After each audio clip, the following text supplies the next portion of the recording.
Tonight, mostly clear.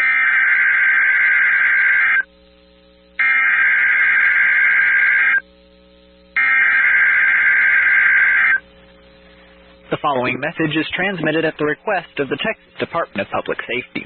The Robbinson Police Department is searching for Cadence Masterpool, a white female, 14 years old, with brown hair and blue eyes, last seen wearing white and gray leggings, a low-cut black dress tucked into pants, dark blue Crocs with jewels, a tattoo of 5300 BRAUSWOOD on left chest, a tattoo of Hello Kitty on her stomach, and a lip and nose piercing.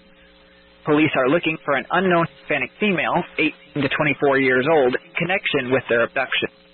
The suspect is driving a silver sedan bearing a likely Mexico plate of GAC 513C.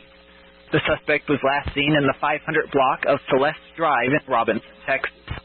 Law enforcement officials believe this child to be in grave or immediate danger.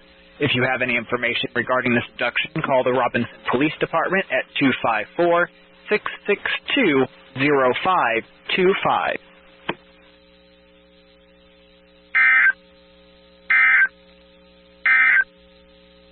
You're listening to NOAA Weather Radio Station.